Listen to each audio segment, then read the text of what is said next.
Good evening, ladies and gentlemen, and I welcome all of you back to another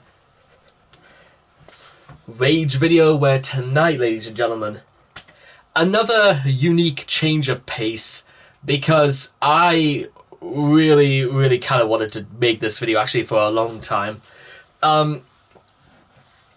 George Carlin has always sort of like been renowned as perhaps one of the greatest American comedians of them all.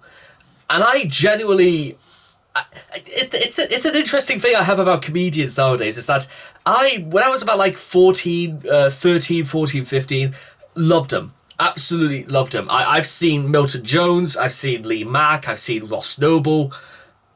But at some point, I just kind of like... almost thought like there was almost like not much to laugh at, and it was a particularly very strange period of my life indeed. And especially when it comes to a lot like the comedians that get involved in satire and stuff like that, it's a lot of them go over really well, but some of them, I don't know, it's just some of them I think like kind of just make like the same generalized statements over and over. And it's like not really the sort of thing that changes a person's life. You would be surprised about how much of a truth there really is behind a lot of comedy. And there's nowhere of a truth for this than this BBC Radio 4 comedy called Dead Ringers, which is good, but it doesn't particularly last very well because it's a lot about like the week's topics and stuff like that. And Russell Howard is probably one that fits this bill perfectly, because I have not seen, I've not watched Russell Howard for many years, but I have heard he's sort of like, I don't know if he's like fallen into sort of like the trap of just, he's saying what people want him to say, and I don't know, I would have to start watching Russell Howard again from like, say, that period where they took Russell Howard's Good News from BBC 3 at about like 8 o'clock on a Wednesday, and they moved it to 10 o'clock on a Thursday on BBC 2, because that effectively like killed it, because people came to watch it, but at the same time it just, they kind of meddled with things that didn't really need to be touched, you know what I'm saying? But with that being said, George Carlin, and his stuff is still watched heavily today. And I wanted to just go straight for something that I really wanted to hear him say. Never mind, and I know there's a lot of stuff about like, you know, religionist bullshit, and then George Carlin on things like rape and how stupid Americans are. There's a lot of quotes. There's a lot of theories to that. But then of course there's the war on the homeless, and I will get into some things I do want to say later on, but I just cannot wait. I want to get this show on the road, because I just straight want to know what George has actually got to say, because in my mind I know exactly what I want to say, that they will get the they will squeeze. Okay, let's get started. Okay, 3, 2, 1, and... By the way, speaking of American values, aren't we about due to start bombing some small country that only has a marginally effective air force? Seems to me like we're a couple of weeks overdue to drop high explosives on helpless civilians. People who have no argument with us whatsoever. I think we ought to... You see, exactly, that's the first thing he says, and oh my god. And he's not like he's not saying this is right or wrong. This is just sort of like a thing that happens. And I don't know whether or not Mr. Carlin would ever straight up say that this was the wrong thing to do, because no doubt a lot of conservative Americans would immediately say, yes, this is the right thing to do because they're a threat to national security. Whose security are they really, do they really affect? Well, then they say, well, what about 9/11? Well, who's to say that somebody's not going to, open fire on another gay club in Orlando? Or who's to say that they was going to try and find another building and blow it up? It's oh god. The only way to actually accurately describe something like that is the fact that you can't live your lives on what ifs. You know what? Life is to be lived for. not to live in fear, because you may as well not even bother being alive if you're going to live your life in fear. That's just that's my theology. And anyway, don't say things that you will live to regret not saying. We ought to be out there doing what we do best, gang, making big holes in other people's countries. I hate to be repetitious, but God, we are a warlike lot, you know? We can't stand not to be fucking with somebody. We couldn't wait for that Cold War to be over, could we? Just couldn't wait for that Cold War to be over so we could go and play with our toys in the sand. Go play with our toys in the sand. And when we're not invading some sovereign nation or setting it on fire from the air, which is more fun, then we're usually declaring war on something here at home. Do you ever notice that? We love to do that, don't we? We love to declare war on things here in America. Anything we don't like about ourselves, we have to declare war on it. Don't do anything about it. We just declare war on it. We got a war. It's the only metaphor we have in our public discourse for solving a problem. It's called declaring a war. We got a war on poverty, the war on crime, war on litter, the war on cancer, the war on drugs. But you ever notice there's no war on homelessness, is there? Nah, no war on homelessness. You know why? There's no money in that problem. No. There's no money in that problem. Nobody stands. It's true. Nobody stands to get rich off of that. Yeah, you know what? Fuck it. Carlin is absolutely... He is... Now listen, I can only really can I have a mic? I'm actually going to bring out my own mic. I'll do it this way. It makes me sound a little bit more like Nick Robinson or something like that, or Andrew Marr perhaps. Now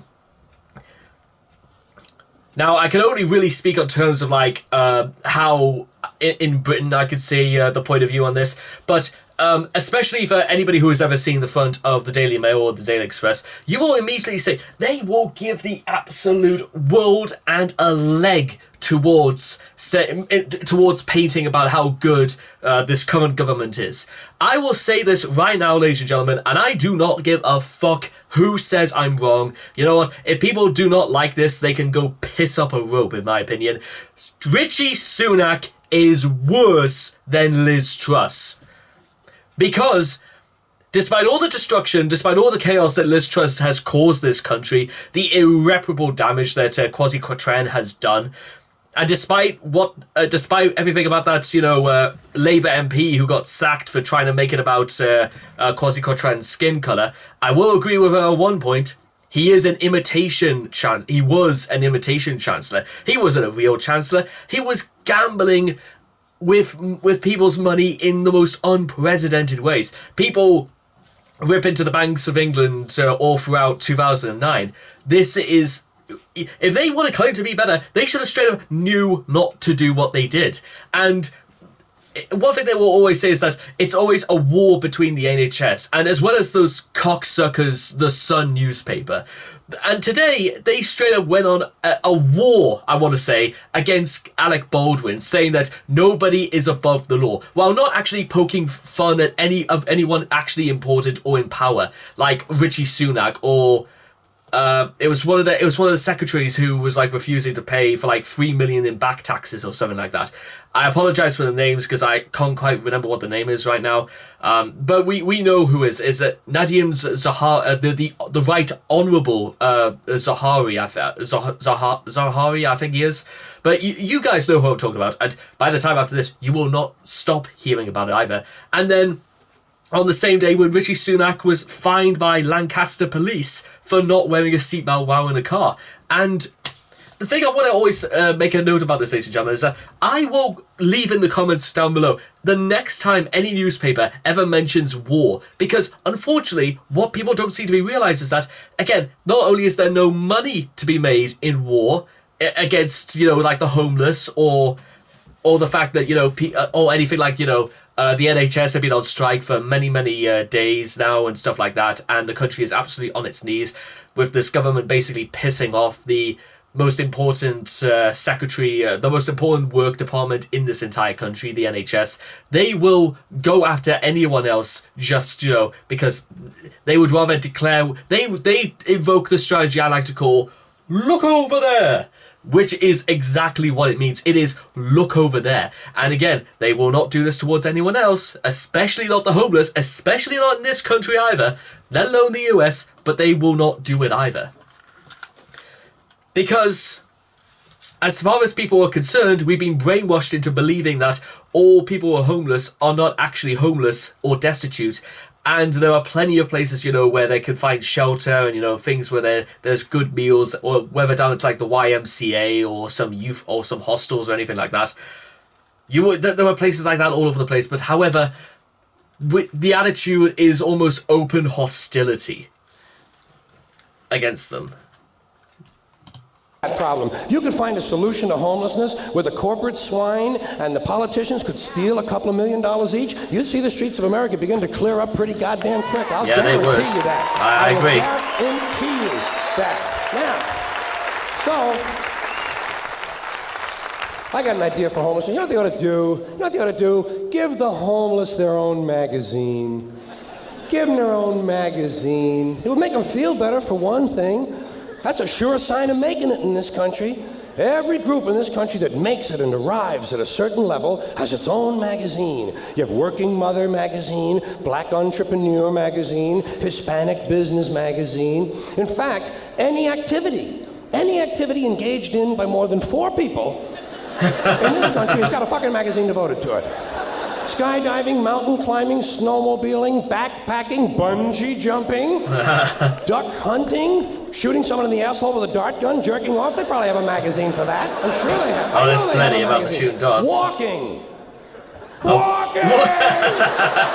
There's actually a fucking magazine called Walking. Well, it won't be now. Dan, the new Walking is out. Here's a good article, putting one foot in front of the other.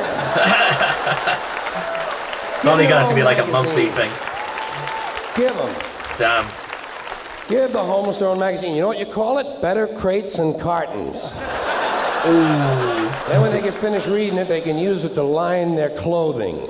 That's a good, sound business solution. That's the kind of answer you get from a conservative American businessman. So, yeah, let them read it. When they get finished reading, they can use it to plug up the holes in them piano crates they all seem to like to live in.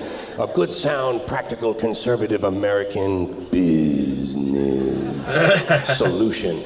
I'll tell you what they ought to do about homelessness. First thing, change the name of it. Change the name of the condition. It's not homelessness, it's houselessness. It's houses these people need. A home is an abstract idea. A home is a setting. It will become then the political the scientific conservatives will step in and they will call it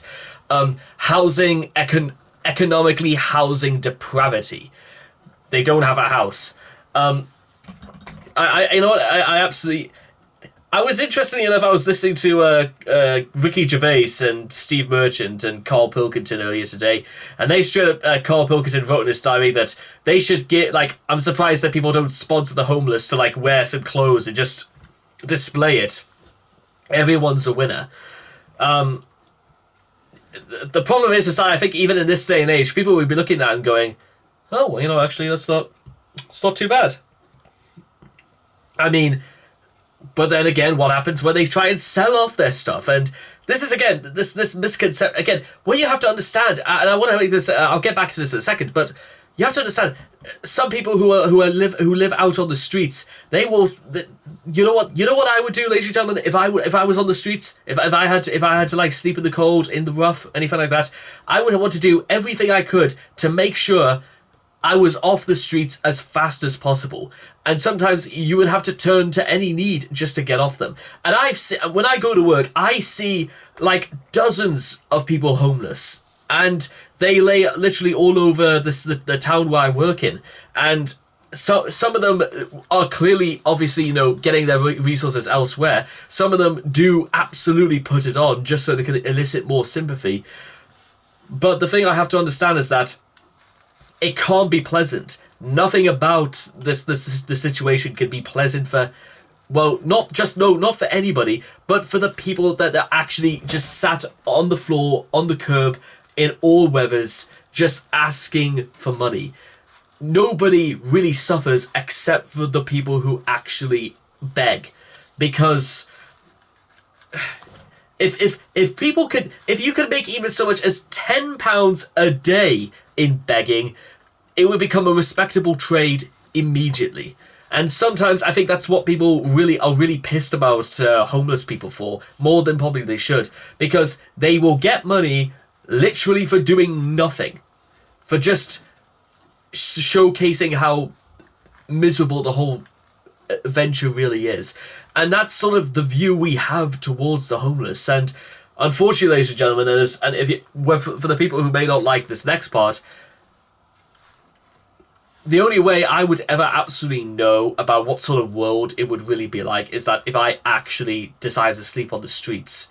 And that takes quite a lot to do something like that. And I think I would give the game away too easily by people knowing that I'm obviously not destitute. Well, no, not destitute, homeless. I think that's a big distinction. That absolutely is a massive distinction. It's a state of mind. These people need houses, physical, tangible structures. But where are you going to put them? Where are you going to build them? Nobody wants you to build low-cost housing near their house. People don't want it near them. We got something in this country, you've heard of it, it's called NIMBY, N-I-M-B-Y. Not in my backyard. People don't want any kind of social help located anywhere near them. You try to open up a halfway house, try to open up a rehab center for drugs or alcohol, try to build a little home for some retarded people who want to work their way into the community. People say, not in my backyard. People don't want anything near them, especially if it might help somebody else. Part of the great American spirit of generosity we're always told about. Big. Yeah, you see, that almost covers a great deal of not everybody's open hostility towards the homeless, but towards just about and it goes far beyond, the homeless. It goes towards anybody of any race, any color, anybody who might not have come from a privileged home, anybody might not come from, a place, who's maybe rich parents or good parents or anything like that. It always comes down to literally, like it says, not in my backyard. But why? What's the point of all this? You know what? Okay, guys, let me tell you something.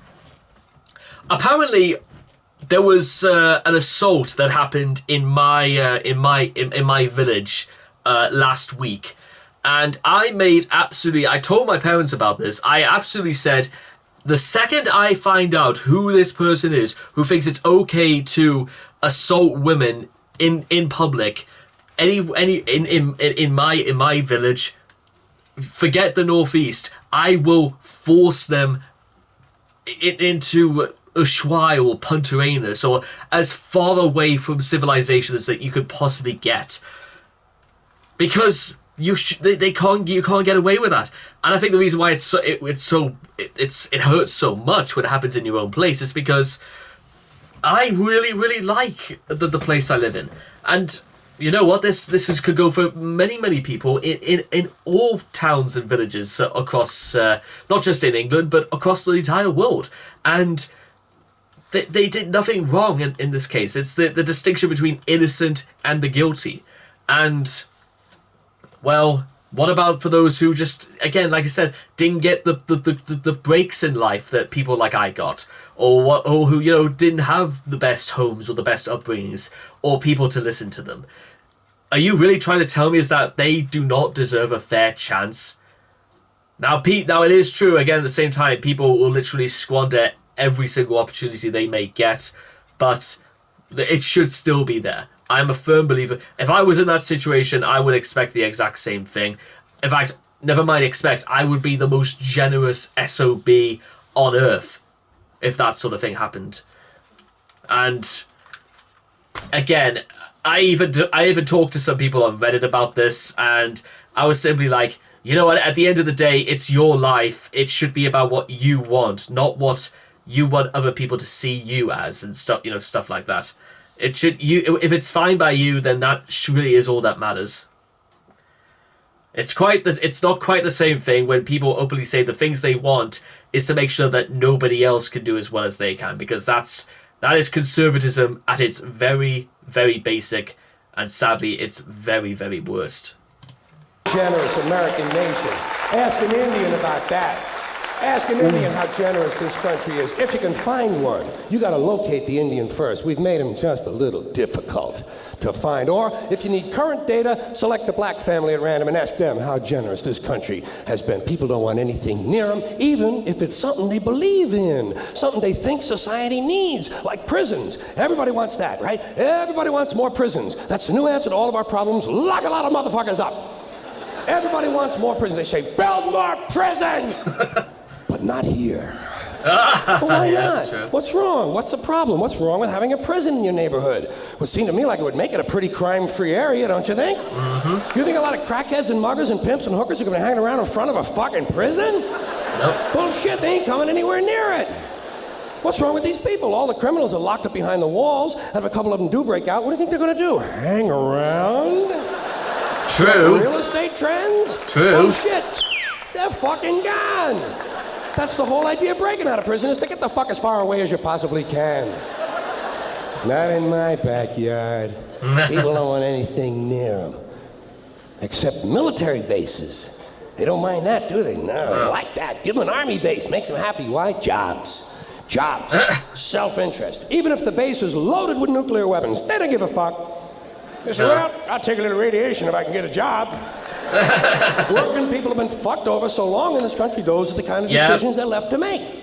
I got jumped. Yeah, and that's absolutely the next part I want to make. Even if you can, like, get your way back to the surface and sort of, like, even in the position of a job, you gotta understand is that you're in such a vulnerable position that there would be no union, there would be no support, there would be nothing like that, because that's apparently... People will look upon you and say that you should be lucky you get what you get anyway, and it's in this dog world mentality is not going to openly encourage people to be more generous or be more grateful. It's nowhere near like that is ever going to happen. If for people to actually express generosity or to express some level of gratitude, then they've got to understand there's some merit. There's a reason why they should be happy about what they get. And again, maybe it's just because of the way I was brought up and the way I was raised. And again, I put that down to having really, really good parents. Of course, I would be in tears if I was homeless and then somebody offered me a job. And, I proved myself and I did all this and I got myself back on my feet because... It teaches you the true meaning of the importance of stuff like this. Just a place for low-cost housing. I have solved this problem. I know where we can build housing for the homeless. Golf courses. Perfect.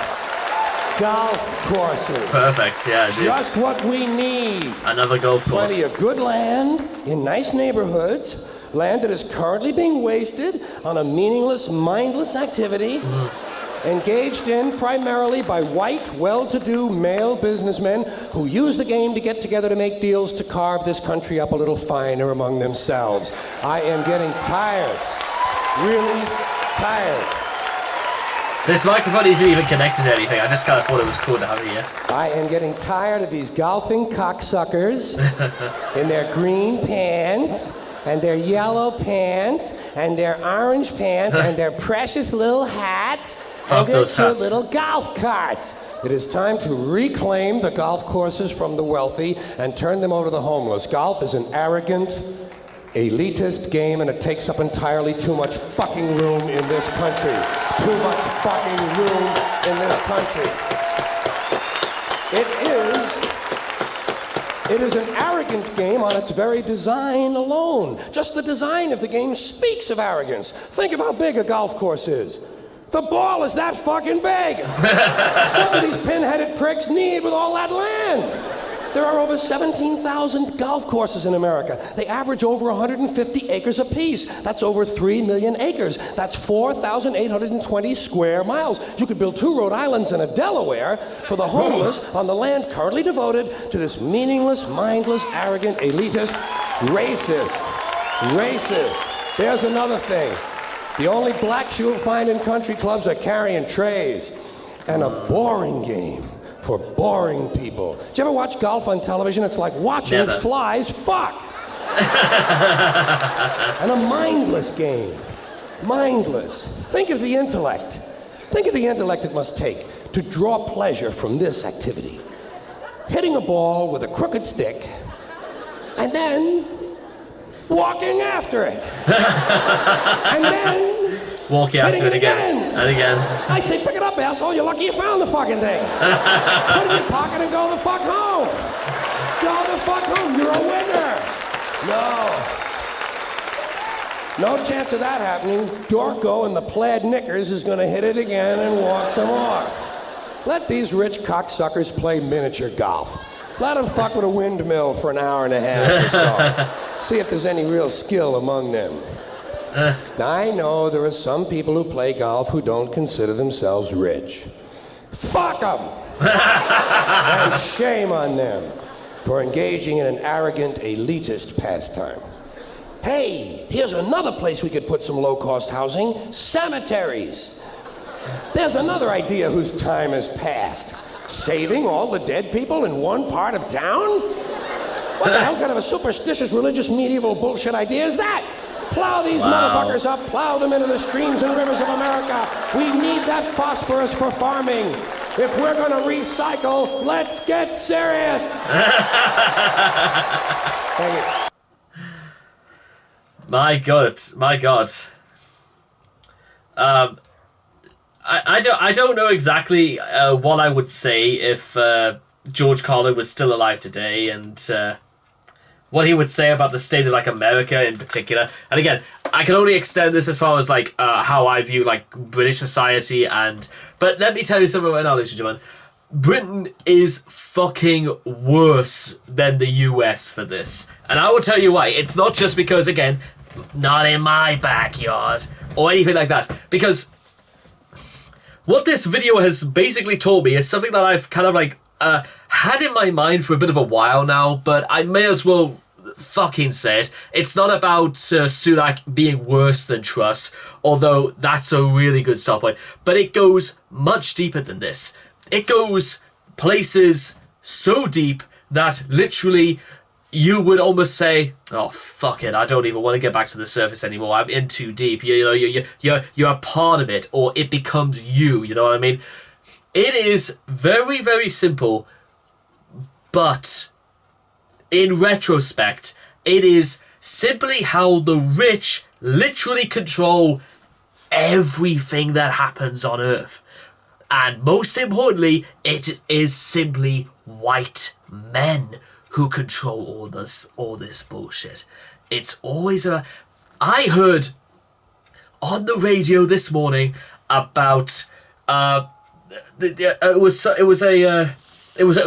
somebody who used to work in a previous government and is absolutely horrified by the state of what the Taliban are doing to suppress women's rights in Afghanistan so heavily that they are not even considered third-class citizens. They are literally, they have no more rights and privileges on Earth than that of the animals. And literally, I hear this on the radio, it was either today or yesterday, and it was basically a discussion where somebody from the Taliban, it might have been a secretary or something like that, who said that where is her male escort?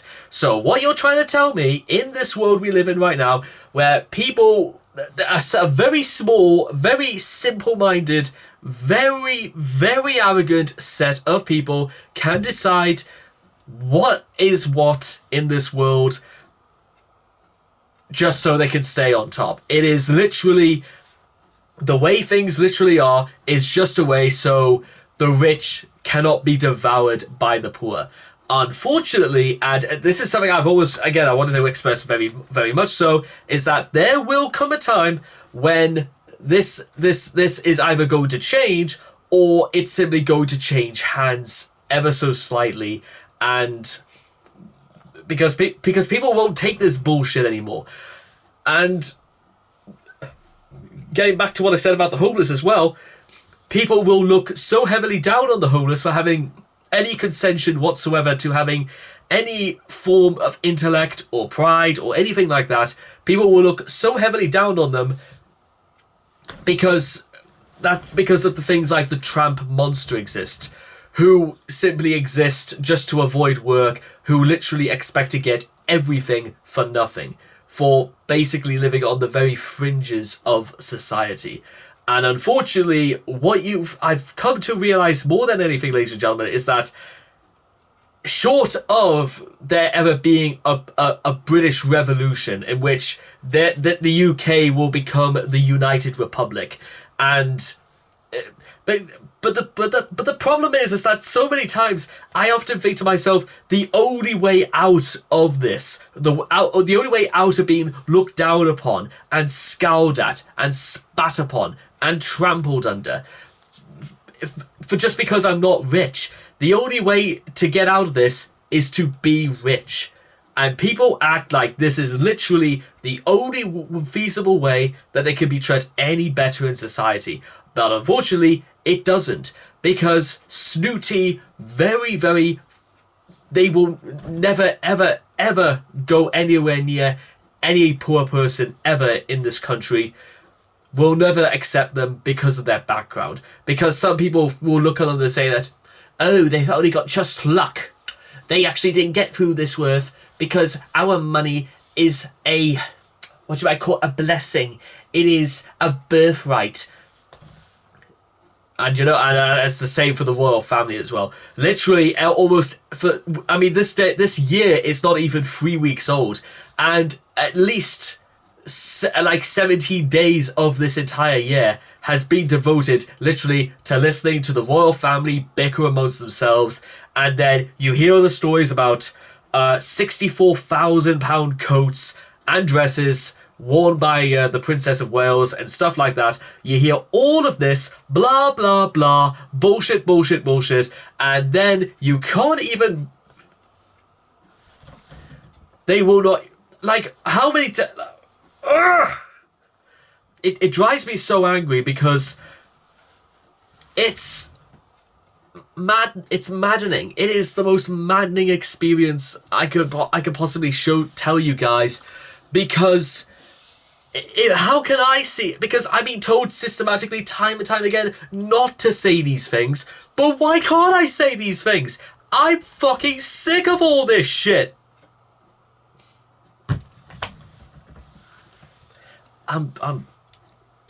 I wanted to come into this video literally to laugh, but now I literally feel like I actually want to go down. I'll do like a remake of the Jarrow March, literally just by myself. I will walk from Newcastle all the way down to London, literally stand outside number 10 Downing Street and demand an audience with Rishi Sunak, because I cannot believe this is how fucking bad things are now. I cannot believe it, because it doesn't sound like it, because the way the world is, it doesn't really make much sense, and I don't really like it for that. Oh my god. And at the same time, there are thousands of people right now, again, who are living, never mind just the cost of living crisis, about people who have to choose between food and, heating or anything like that. People who might freeze to death in their beds. Even people might freeze to death, waiting for an ambulance that will never come. Or even people in the streets. I remember once there was a story like about 3 or 4 years ago about 3 homeless people died in Phoenix Park. I think it was called Phoenix Park in Belfast, Northern Ireland, and it was just like 3 people who just collapsed on one of those sort of like roundabouts with a little bit of shrubbery sort of like built onto it. It's apparently, I've seen the pictures, and it's a dreadful spectacle, let me tell you. So at the same time, all this goes on, and physically, it's again the problem we all face in this dilemma is the nihilistic point to all this, and it's the thing that almost underlines a lot of other problems that working people face. The feeling that no matter how hard they work, no matter how good their intentions are, they will never be heard and never be seen from ever again. Because they're just another group of people who people might view as bitter, twisted, that they are not rich or they cannot call the shots like so many others. This business, though, of even again last week as well, because I got like the metro from where I work into town, and then I usually got a bus on the way back because the metro has literally broken down every single time I've used it.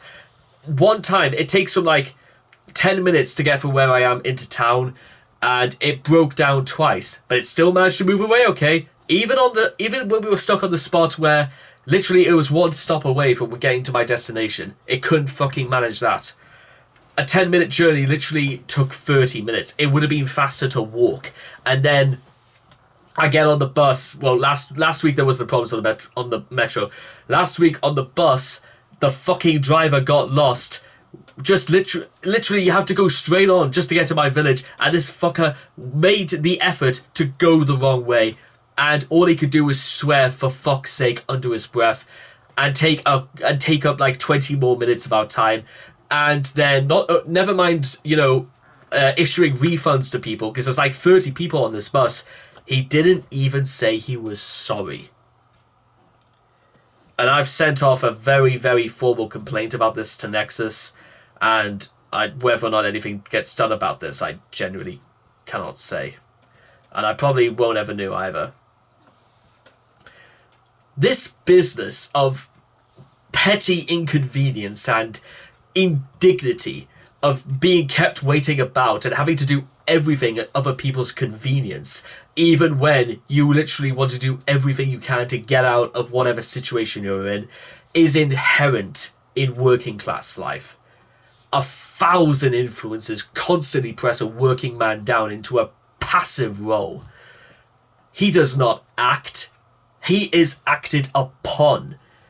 People like me face feel like myself, the slave of some mysterious authority, and with some conviction that they will never allow me to do this, that, and the other. I mean, once, ladies and gentlemen, let me tell you something right now. When I was at work, when I was in university back in 2018, we were doing one of those lectures about, what happens when you get into the animation industry, about what your rights are. And they were also talking about a lot about Electronic Arts' development of LA Noire, and how it was like set in, a lot of their development was in Australia, and some people were forced to work on Sundays, sometimes without pay, sometimes they wouldn't even get their names mentioned in the credits. And I raised my hand to ask, well, why don't these people ever form a union? And I was told immediately that they would never allow it. And I was just like, but who are they? And nobody really seemed to know. But evidently, they are omnipotent. And again, even from somebody who from a very good family, and who've parents who've had very, very good jobs, there is some expectation of sort of like working to get what I want within reasonable limits. I mean, I don't really consider myself unfair. There are some things like I really want out of life that I think anyone like the next man would just ask for, which is, in times of stress like the ones that we are in right now, educated people tend to always come to the front. They are no more gifted than the others, and their education is genuinely quite useless in the grand scheme of things. The pictures, the cringy as hell images of Rishi Sunak asking a homeless man if he had his own business, literally speaks volumes to the level of arrogance that our current Prime Minister has towards a corner of the world he will probably have never witnessed, and a lifetime of things he will never understand. In Lissika Hai's History of the Commune, there is actually a very interesting passage in which they describe the shootings which took place after the Commune had been suppressed. The authorities were shooting the ringleaders, And as they did not know who the ringleaders were, they were picking them out on the principles that those of better class would be the ringleaders. An officer would walk down a line of prisoners, picking out likely-looking types. One man was shot because he was wearing a watch, another because he had a so-called intelligent face. I should not like to be shot, ladies and gentlemen, for having an intelligent face, but unfortunately I will agree that in almost any revolt, for the poor or for the rich, the leaders would tend to be the sort of people who could pronounce their H's.